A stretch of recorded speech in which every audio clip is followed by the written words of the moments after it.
toughest part was the design of the shoulders pattern to obtain the right curvature. This also allowed the shoulder pad to stand up without further internal support. As you can see, we have sewn a zipper in the middle of the top. The red tattoos were hand reproduced on the suit with fabric paint. I have very sensitive skin, so I cannot use mastics to attach the prosthetic to the skin. To avoid this problem, we decided to recreate a second skin semi-transparent stretch fabric in the color of the demon skin. The jumpsuit pattern was designed by us based on my measurements. It has been sewn with overlock to maintain elasticity. To make sure that the skirt is always wide, we had inserted an horizontal steel bar, the kind of steel bar used for crinolines, into the lining. This choice was fundamental to maintain the desired shape of the dress, both when stationary and in motion. A satin cord has been hand-stitched onto the obi to recreate the motif. To make the pendant on the belt, we decided to model it in 3D using Adobe Fusion 360. We printed the pendant via Prusa printer. The pendant was finished, primed, colored and polished. We designed the fabric pattern using Adobe Illustrator, taking inspiration from the reference images. The crystals were first glued onto a piece of fabric identical to that used for the suit.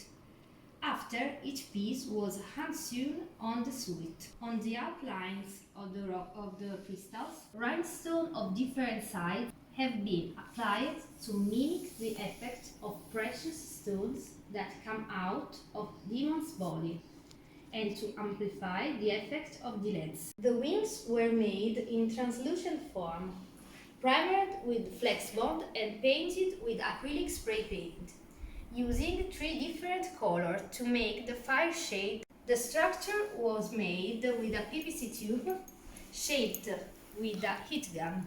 Inside the wings there are 6 LED strips. This is the wig. The horns were made in EVA foam and they are attached on a piece of fabric that is sewn on the cap, on the wig cap.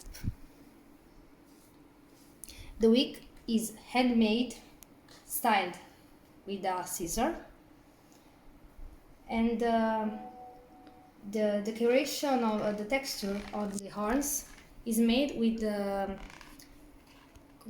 Dremel and painted with acrylic paint with a brush. For the breast, internal cuts were used to support the curve.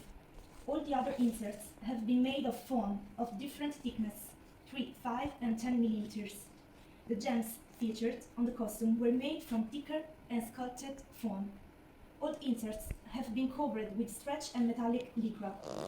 They were applied to the costume using Gutermann HT2 fabric glue, which allows to preserve the elasticity of the base fabric. Considering that the dress is designed to be a single piece, bodice and skirt, in fact, are sewn together, it turned out to be essential from the first moment to design the possible openings to wear the dress. We decided to make the openings by applying invisible zippers. 2 were sewn on the shoulders and on the neck, 1 on the back, and 1 on the back of the skirt. In this way, it is not possible to identify the zipper easily from the outside. The pattern of the skirt was created based on my measurements and carefully studying the reference image. We started by recreating the pattern of a high-waisted pencil skirt, as the upper part of the skirt is close to the body and has no creases. The basic pattern foresees the creation of 2 to 6 panels. In our case, we have modified it to obtain 12 panels. This is because Alisa's skirt has 12 wedges that recreate the waves of the dress. The wedges are inserted between the panels of the skirt. The 12 wedges were applied at decreasing heights from the front to the back. To achieve the same shape as the original character and to ensure that the shape remains perfect both stationary and in motion, we decided to insert an intermediate layer between the top and the bottom layers of the skirt to act as a support. For the second layer of the skirt, we used a rigid canvas fabric because this layer must serve as a support for the structure. We used the same pattern of the first layer. Once sewn, tubulars were sewn where we inserted the wire on the hem and the steel strips along the vertical seams of the skirt. The wire allows you to model the shape of the skirt, as in the image. The steel bands are used to keep the seams straight to avoid malformation. The third layer consists of pleated fabric. The pleating was reproduced manually by us. A pleating with 3 centimeters was made, folding the fabric. The pattern of the wedge has been modified by enlarging the arch by 3 times compared to the starting size. For vertical panels, we have triplet the width of the wall panel. After all the pieces were cut, they were sewn. To get a clean hem, we cut more pieces of fabric, again with the same pattern, enlarged and sewn. The doublet and the main layer were sewn together on hem side and turned inside out. The hem has been ironed to have a thin, clean hem.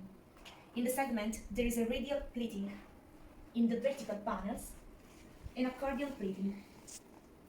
Finally, the pleating was fixed by applying with a steam iron a thermoadhesive label on the back. We designed the model of the hairpins in 3D using Adobe Fusion 360. We printed the hairpins via Prusa printer. The hairpins were finished, primed, colored and polished. We bought 2 wigs in the appropriate shade of the character. We hand-sewn the 2 wigs.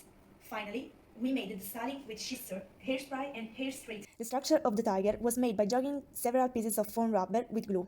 These pieces were shaped with a cutter. The whole tiger was covered with white fur of different lengths, and the tiger fur pattern was reproduced by hand painting. We want to show you again the best part of our costumes. Projecting the skirts was a real challenge because you can't find the instruction of this kind of shapes in a sewing book or in a tutorial. So the entire work and project is entirely made by us, and we are very proud of it. The skirts rest in place on stage too, and in motion. If Alisa or Devil Kazumi jump or run, the skirts turn back in place without any problems.